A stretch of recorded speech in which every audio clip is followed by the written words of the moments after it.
Barakatah Yahweh, Barakatah Yahweh Shai, Barakatah Yahweh, Barakatah Yahweh Shai, Barakatah Yahweh, Barakatah Yahweh Shai, Call Allah, Yahweh Bashim Yahweh Shai, Bashim Kakadas, Barakatah.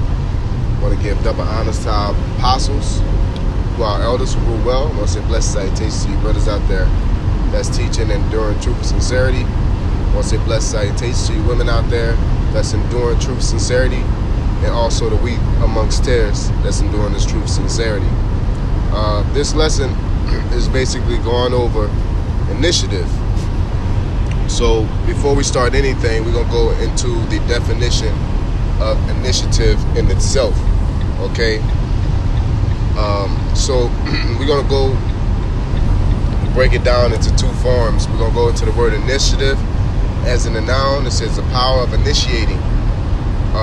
From initiative, past participle says to begin, a beginning, initial, as disposition to take lead, phrase to take the initiative.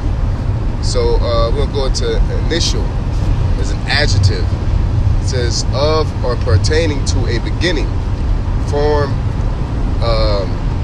Latin initial, incipient of the beginning, a beginning, a commencement, okay, an entrance, and going in. Says to go into, such on and so forth, okay, to begin, to enter. All right, so I want to go into the word commencement. Go into the word kind of caught my eye.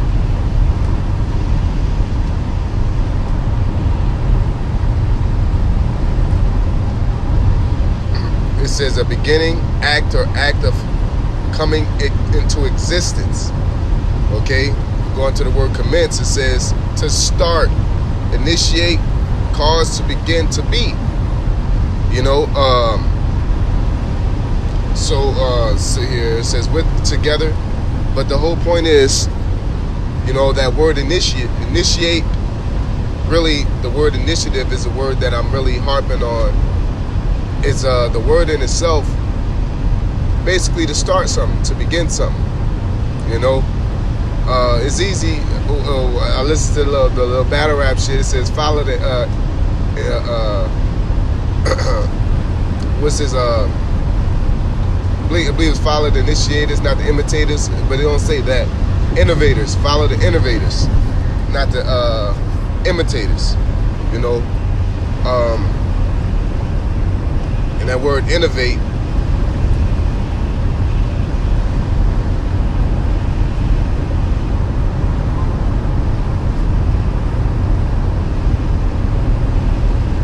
so I can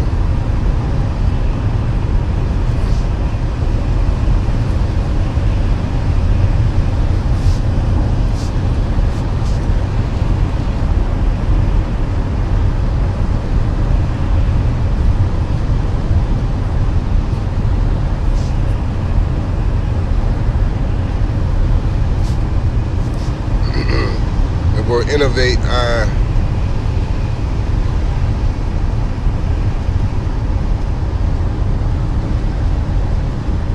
As an adjective, I would say, I'm just going to go to the word innovate in itself. It says introduce as new, from past participle to innovare, to renew, restore, also to change. So, you know, this is more, you know, close to it, but initiative, I'll prefer as a word, which means to begin, to start something.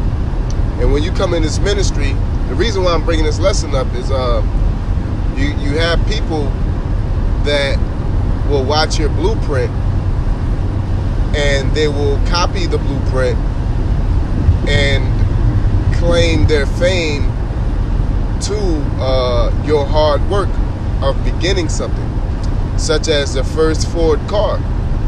You know what I'm saying? Even though the 2017 Mustang runs and moves better than the you know, first original Ford. You know what I'm saying? That first original Ford, the person that created that car gets more props than the person that imitated the same format and basically built off of it. Okay, which is why our forefathers, King David and our four prophets, even though we're breaking down more than they've broken down pertaining to the technology and the knowledge that's been bestowed upon us, the fact that they had the initiative that they had,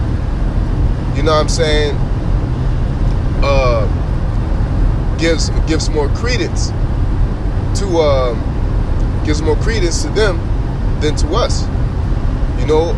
In a great example, what Yahushua told to Thomas, and when Yahushua rose again, he had to see, right? But Yahushua told Thomas what? Blessed the man who believed and not seen, which tells you he's basically, it takes initiative. There's nothing there's no blueprint. Of course the scriptures are a blueprint. But, I say that to say, within this gospel, it's easy for the apostles to tell us, do this or do that. You know what I'm saying? But the true initiative of an individual basically will decipher how much integrity that they have, how sincere they are at doing this. It's easy for me to go tell brothers within my camp to go and read. We're gonna do this and have this going on, have this test. But let's say you got the Purim coming up. It's easy to sit there and say, hey, we're gonna read this, and we're gonna have a test, blah blah blah, and that person's gonna read because the information was given out there. The person that said person, which is me, say, hey, read, we're gonna have a test. So you're just gonna do it to cover your tracks. It ain't that you're being wicked or anything at all. It's not that at all. It's just showing lack of initiative. You know what I'm saying? Now, to reverse that is to do a pop quiz, right? Pop up, don't say nothing about it, and say the Purim's coming up, the Parium, I believe Pawarium, or I get it wrong, Salakia, but the Purim in itself is coming up, which means Lot. That comes up next week. Okay, camp starts up next week. Bam, pop quiz. And it's structured in a way to say that you should have read this because it's a high holy day. You have all the assets. Everybody knows this day was coming. You've been updated. So within your own initiative, you should have, read over this. You know what I'm saying? And that shows your initiative. Basically, to do something when nobody's looking.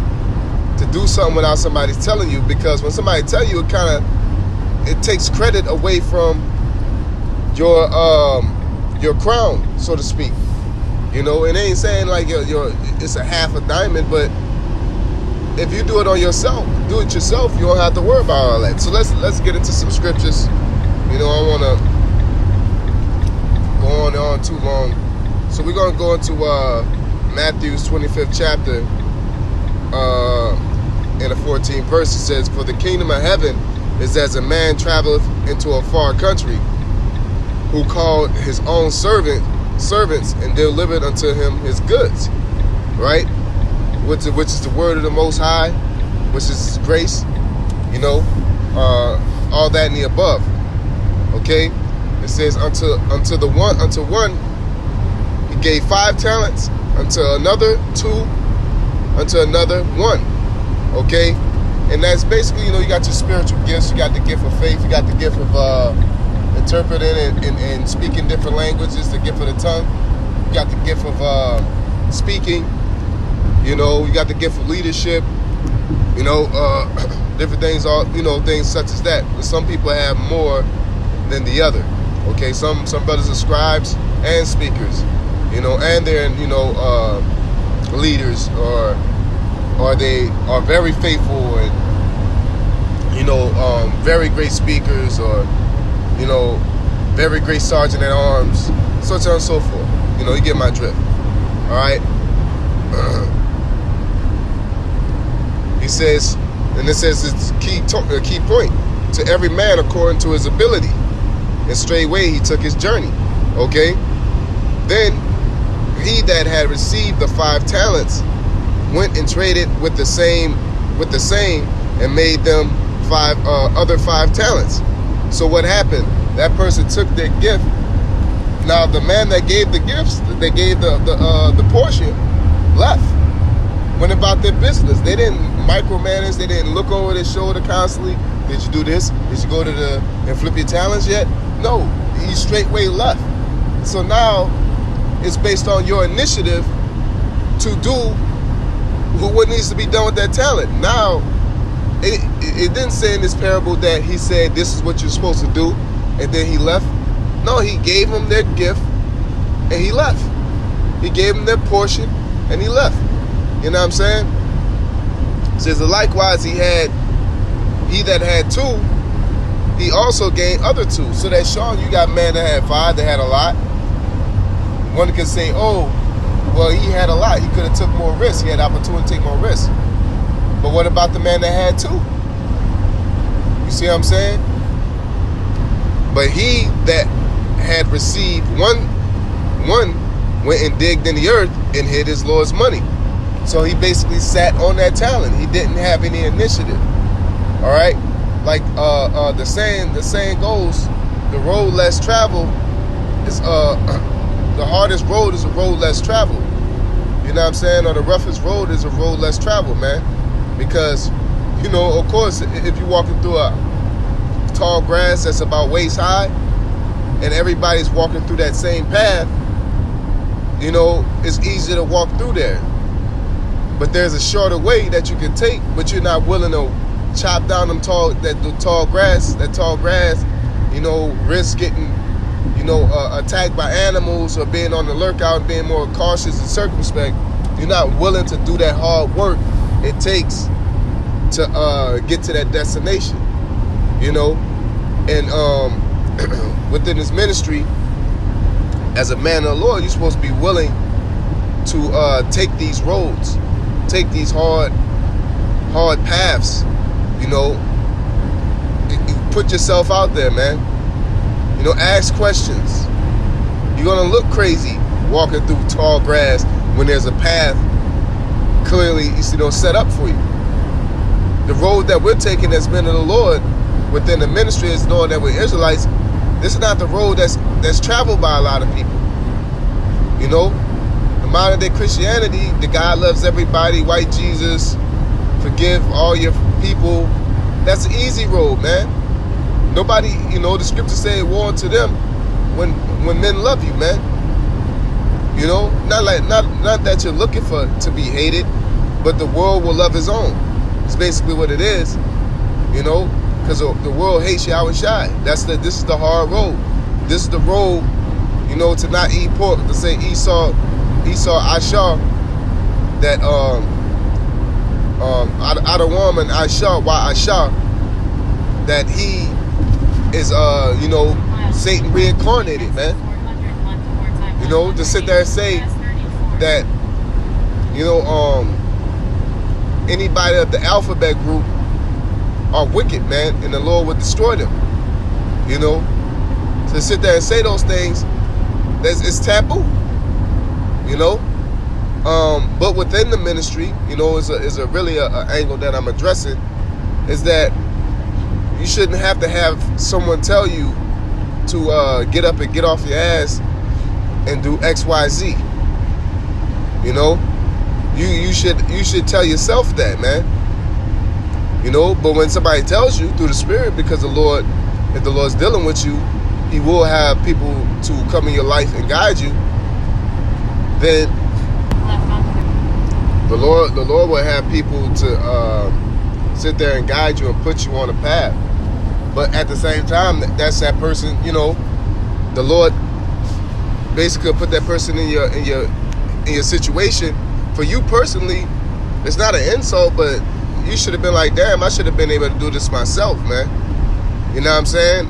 And that's a blessing that the Lord takes care of us in such a way that when we do get retarded and do dumb shit or do dumb things, that, he'll send somebody through the spirit or come in our dreams or do different things to make sure that we stay on the straight and narrow. But let's get down to the scripture. It says, but he that had received 1 talent digged it and hid his Lord's money. And after a long time, the Lord of those servants cometh and reckoneth with him. And so he that had received the 5 talents came and brought other 5 talents. So he basically flipped his work. He showed initiative because he appreciated what he had. You know what I'm saying? And he wanted to show that he appreciated by flipping it. Okay? He said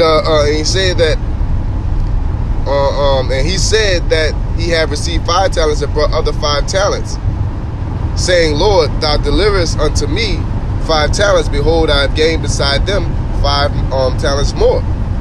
His Lord said unto him, what? Well done, thou good and faithful servant. Okay? Thou hast been faithful over a few things. I will make thee ruler over many things. Enter thou into the joy of the Lord. So what does this remind you of? You know what I'm saying? He that is righteous over a little will be righteous over much, man. So it's very important to to appreciate the things that you have by taking chances with it, not being destructively taking chances with it, but you gotta take chances with it, man. I was listening to this fighter, Conor McGregor, talk, that saying how he took chances, man. He took chances for people that people thought he couldn't win. Even though he fought Mayweather and lost, you know what I'm saying? It almost was expected for him to lose. But he took that chance. A lot of people wouldn't take that chance, but there are a lot more people. There are a lot more people. Damn, demon, man. There's a lot more people that would talk shit and say, "Oh, look at him, blah, blah, blah. He lost. He got his ass beat." You know what I'm saying? He was talking that big stuff. You got to put yourself out there, man. Because that's the business that you're in, particularly in the fight game. So within this truth, prophesying is the same thing, man. Showing initiative is the same thing. To begin something, people, with Noah in the ark, to begin that, even though the Lord told him, he did something that had to take initiative because it never rained. It only had dew on the ground before that. So he was looking crazy, man. He was looking like he was bugged out of his mind for building the ark, a ship of that size, first off, and just building it, and just building it when there's no rain. Like, what the hell is he doing? So that's the thing. That man with that 1 talent was afraid, he was embarrassed, to flip that talent. Look at him. He out there trying to, and nobody want to go through that, man. Whatever reason you have, whether you're lazy, whether you're not a risk taker, whether you don't want to go through failure or the embarrassment of losing that talent for trying to flip it, but you got to be willing to take that chance. You got to have belief in yourself, man. You got to have a belief system within yourself to be able to tell yourself to do a thing,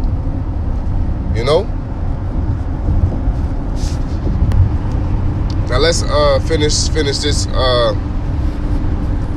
chapter or these verses up, and then we'll get one more verse and we'll close it out. It says verse 22. It says, he also that had 2 talents came and said, Lord, thou deliverest me 2 talents. Behold, I have gained 2 other talents besides them. His Lord said unto him, well done, good and faithful servant. thou hast been faithful over a few things, I will make thee ruler over many things. Enter thou into the joy of thy Lord. Then he which had received the 1 talent came and said, Lord, I knew thee that thou art a hard man, reaping where thou hast not sown, and gathering where thou hast not strawed. So he's already telling you that he's basically relying on the Lord, on that master, man. You know, it's just like us waiting on our elders to tell us to do something. You know, I know y'all. You know, you guys are great leaders, and y'all come up with these grand ideas, you know, and decrees in order to help us grow. So I was waiting on you to say something.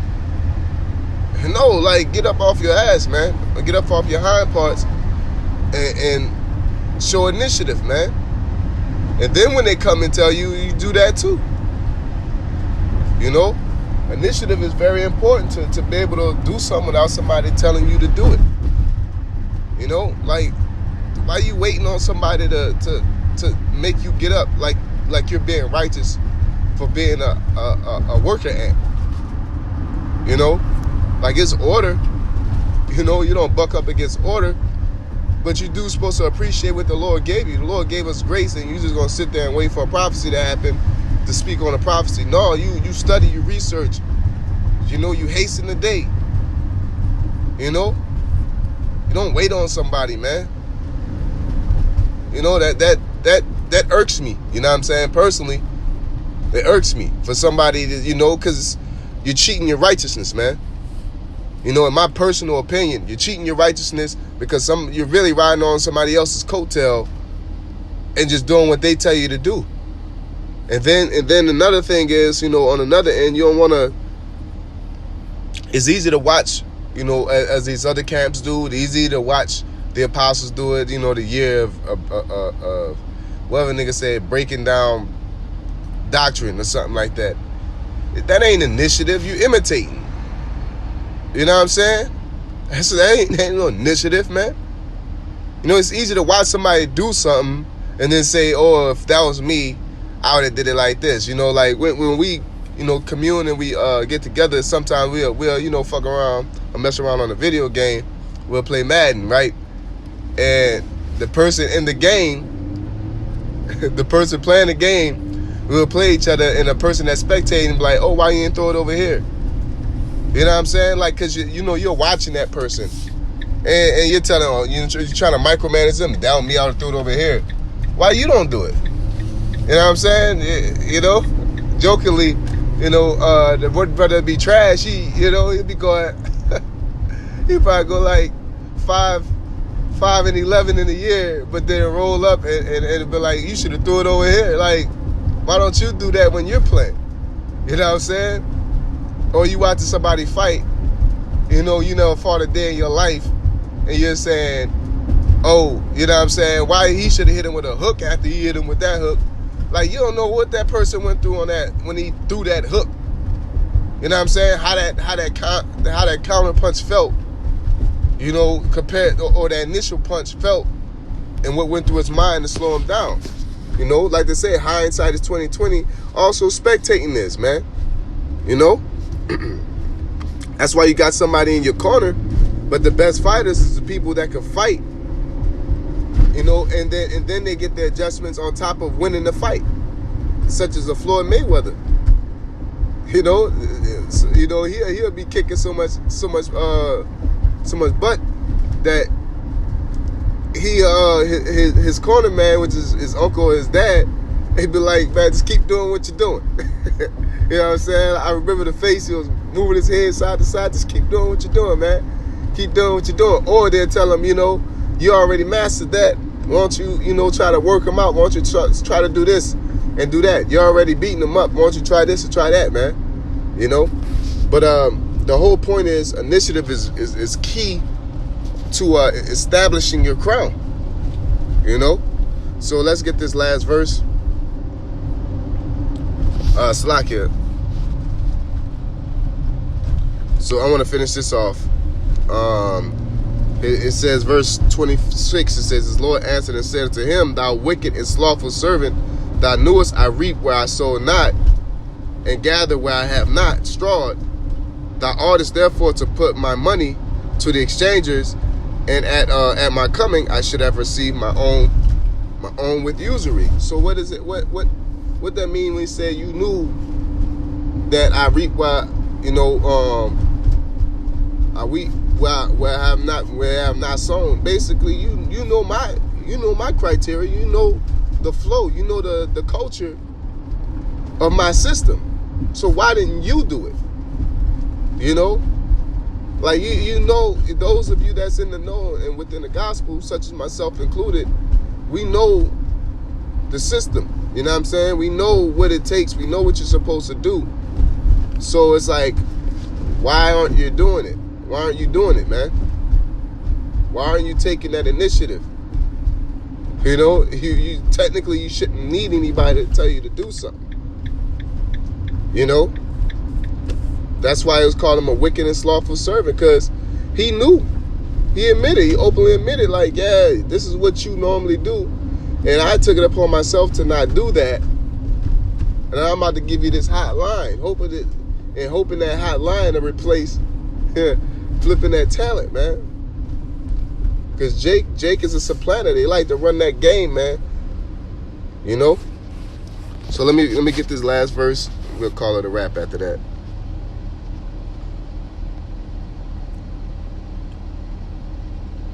Okay, Matthew 21 and 28 says, but think ye, but a certain man had 2 sons, and he came to the first and said, son, go work today in the vineyard. He answered and said, I will not. But afterwards he repented and went. And he came to the second and said likewise, and he answered and said, I go, and went I go, sir, and went not. All right. Whether of them twain did he did the will of his father? And they said unto him, the first, and Yahushua said unto him, verily I say unto you that the publicans and the harlots go into the kingdom of God before you. So what Yahushua was saying that, in this particular situation, this person, the 2 people, one person said, they said that they'll do it. It sound good. Yeah, I got you. And you don't do it. You know what I'm saying? And then other person said, I'm not going to do it. And they did it. So which person was more righteous than the other? Because a lot of people just go off of what people say, man. I was thinking I was going to do that. You know what I'm saying? Well, why you ain't do it? It don't count.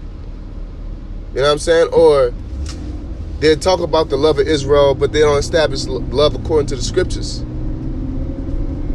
Like, you're supposed to have some integrity about yourself within your initiative, man. Like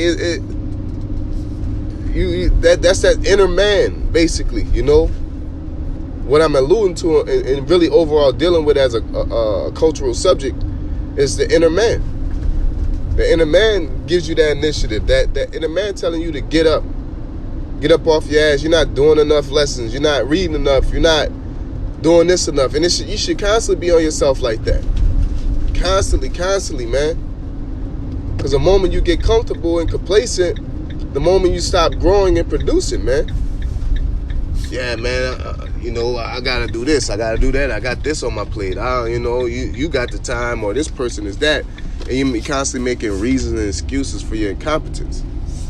As the saying goes, excuses are tools used for incompetence, building bridges to nowhere. And a lot of cats are in no man's land, building these bridges, man. You want to go somewhere, you want to constantly grow, and sometimes to take a chance. Sometimes you're going to be wrong. Okay? So with that being said, I want to say call Allah to Yahweh Bashim Yahushai Bashim Kal Kadash Barakatah, double honors our apostles who are elders who rule well. I want to say blessed salutations to you brothers out there teaching and enduring truth and sincerity. Hey, shalom.